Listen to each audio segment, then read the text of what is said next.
नमस्कार दर्शक वृन्द। देवका पनि देव महादेव जो आदि हुनुहुन्छ र जो नै अन्त हुनुहुन्छ।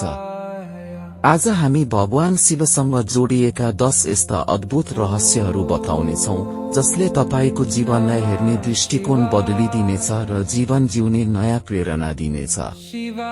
आउनुहोस् सुरु गरौं आजको भिडियो। 1 श्मशान निवास र भस्म।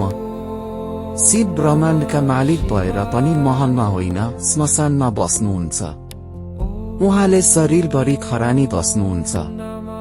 यसको रहस्य यो हो कि यो शरीर नश्वर छ र एक दिन खरानी नै मिल्नेछ। शिवले हामीलाई मृत्युसँग नडराउन र अन्तिम सत्यलाई स्वीकार गर्न सिकाउनुहुन्छ। 2 गलामा सर्पको माला। शिवको घाँटीमा सधैँ वासुकी नाग रहन्छन्। यो सर्प मानिसको अहंकार र समयको प्रतीक हो। शिवले सर्पलाई गहना बनाउनुको अर्थ हो जसले आफ्नो क्रोध र अहंकारलाई नियन्त्रण गर्छ। उनै वास्तविक योगी हो।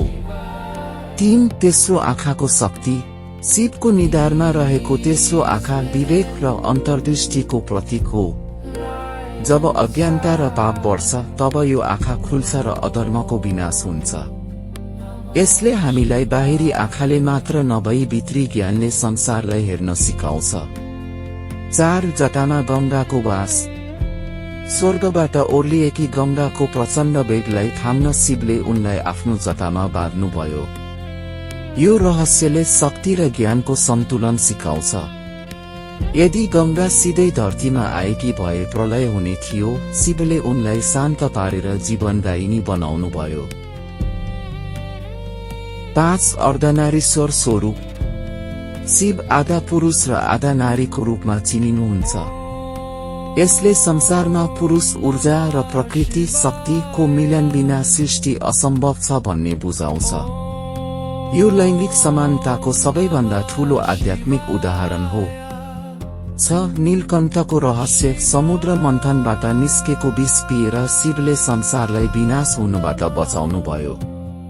उहाँले त्यो विषलाई घाँटीमै रोक्नुभयो जसका कारण उहाँको घाँटी नीलो भयो। यसले सिकाउँछ कि बाहिरको नकारात्मकतालाई सुन्नुहोस् पिनुहोस् तर त्यसलाई आफ्नो मन र आत्मासम्म पुग्न नदिनुहोस्। 7 डमरू र सृष्टिको ध्वनि। शिवको हातमा रहेको डमरूबाट निस्कने ध्वनि नै ओम हो। आधुनिक विज्ञानका अनुसार पनि ब्रह्माण्डको उत्पत्ति एक महाध्वनिबाट भएको हो। शिवको डमरूले यही ब्रह्माण्डीय लय र संगीतलाई नियन्त्रण गर्छ। 8 नन्दीको प्रतीक्षा र भक्ति। हरेक शिव मन्दिर बाहिर नन्दीको मूर्ति हुन्छ। नन्दी सधैँ शिवतर्फ फर्केर बसेका हुन्छन्। यसले अनन्त प्रतीक्षा र एकाग्र ध्यानलाई बुझाउँछ। नन्दीले सिकाउँछन् कि शान्त भएर गरिने प्रतीक्षाले नै परमात्माको दर्शन गराउँछ। 9 भाङ धतुरो र बेलपत्र। शिवलाई ती वस्तुहरू चढाइन्छ जुन संसारले त्याग्छ जस्तै तितो धतुरो र भाङ। यसको अर्थ हो शिव ती सबैका हुन् जसलाई समाजले तिरस्कार गर्छ। उहाँले भक्तको भावना हेर्नुहुन्छ वस्तु होइन। 10 शिवलिङ्ग। आकारहीन ईश्वर। लिङ्गको अर्थ प्रतीक हो। शिवलिङ्गले शिवको कुनै निश्चित आकार छैन र उनी अनन्त छन् भन्ने जनाउँछ।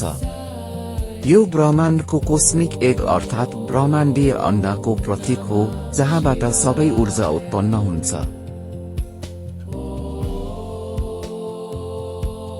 यी थिए भगवान शिवका 10 अद्भुत रहस्यहरू। आशा छ आजको यस भिडियोले तपाईको जीवनमा सकारात्मक परिवर्तन ल्याउन मद्दत गर्नेछ। यदि यो भिडियो मन पर्यो भने यसलाई एउटा लाइक गर्नुहोला र आफ्ना साथीभाइ तथा आफन्तहरूमा शेयर गरेर धर्म र सकारात्मकता फैलाउन मद्दत गर्नुहोस्। यस्तै आध्यात्मिक र जीवन उपयोगी भिडियोहरू हेर्नको लागि हाम्रो च्यानल शिव मार्गदर्शनलाई सब्स्क्राइब गर्न नभुल्नुहोला।